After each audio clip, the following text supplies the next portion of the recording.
नमस्कार। सोचिए, क्लिनिक में एक पेशेंट आता है, पूरे शरीर में सूजन है। अब दिमाग में फौरन दो दवाइयां कौनती हैं, अपोसिनम और एपिस। लेकिन सही कौन सी है, चुनाव कैसे करें? आज चलिए इसी गुत्थी को सुलझाते हैं। तो केस है सूजन यानी ड्रॉप्सी का, और हमारे दो मेन सस्पेक्ट्स हैं, अपोसाइनम और एपिस। दोनों ही इस मर्ज के लिए बहुत फेमस हैं। पर असली दवा कौन सी है? तो चलिए एक एक करके सुरागों को जोड़ते हैं और इस क्लिनिकल पहेली को सुलझाते हैं। तो चलिए शुरू करते हैं। हमारा सबसे पहला और सबसे बड़ा सुराग है मरीज की प्यास। जी हाँ, प्यास। ये एक ऐसा लक्षण है जो इन दोनों दवाइयों के बीच एक बिल्कुल साफ लकीर खींच देता है।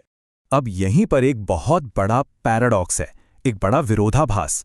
अपोसाइनम का जो मरीज है वो पानी के लिए तरस रहा है, उसे बहुत प्यास लगती है, लेकिन जैसे ही पानी पीता है उसे उल्टी हो जाती है। और दूसरी तरफ है एपिस का मरीज, जिसके शरीर में पहले से ही इतना पानी भरा हुआ है और उसे प्यास लगती ही नहीं है।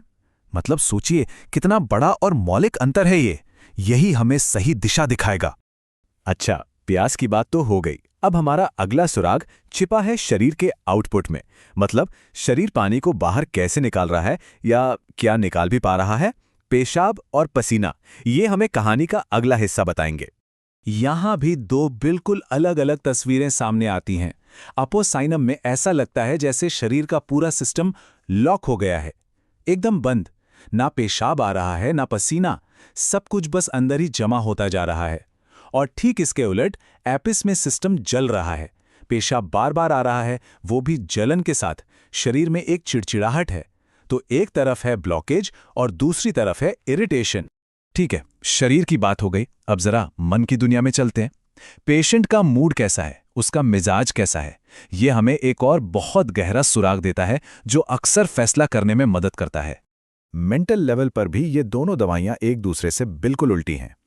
एपोसाइनम का जो मरीज होगा वो एकदम सुस्त, शांत और गहरी उदासी में डूबा हुआ मिलेगा, जैसे उसकी सारी एनर्जी, सारी जीवन शक्ति ही खत्म हो गई हो।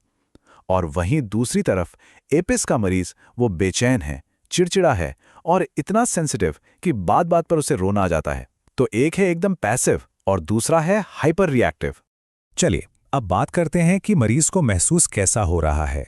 जो सूजन है उसमें उसे असल में फील क्या होता है? क्या ये सिर्फ एक भारीपन है या फिर इसमें दर्द भी शामिल है? ये छोटा सा सवाल एक बहुत बड़ा सुराग है। देखिए, यहां भी जमीन आसमान का फर्क है। एपोसिनम में कोई दर्द नहीं होता, सिर्फ एक गहरा भारीपन। ऐसा लगता है जैसे किसी ने वजन रख दिया हो।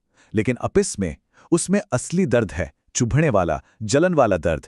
ठीक वैसा जैसा मधुमक्खी के डंक मारने पर होता है। तो एक में सिर्फ प्रेशर है और दूसरे में एक दर्दनाक हमला। तो अब सारे सुराग हमारे सामने हैं। अब वक्त आ गया है फाइनल फैसले का। चलिए उन खास पॉइंट्स को एक साथ देखते हैं जो सही दवा चुनने में हमारी मदद करेंगे और सारे शक दूर कर देंगे।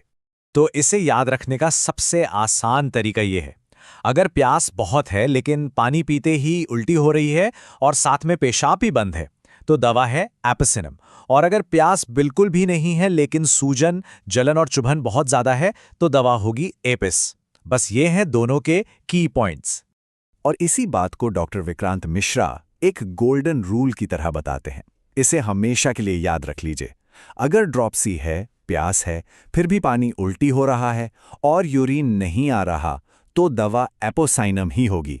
इसमें कोई दूसरा विचार नहीं। और इसी नियम का दूसरा हिस्सा क्या कहता है? अगर ड्रॉप्सी है पर प्यास नहीं है और साथ में जलन, सूजन और चिड़चिड़ापन प्रोमिनेंट है, तो जवाब बिल्कुल साफ है, एपिस मेलिफिका। ये लक्षणों का वो खास कॉम्बिनेशन है जो कभी धोखा नहीं देता। तो देखा आपने, सही दवा चुनना सिर्फ लक्षणों की एक लिस्ट देखने जैसा नहीं है, बल्कि मरीज की पूरी कहानी को बारीकी से समझने पर निर्भर करता है। यही है ऑब्जर्वेशन की ताकत, यही एक अच्छे प्रैक्टिशनर की निशानी है। खैर, अगला केस कौन सी पहेली लेकर आएगा, ये जानने के लिए हमारे साथ बने रहिएगा।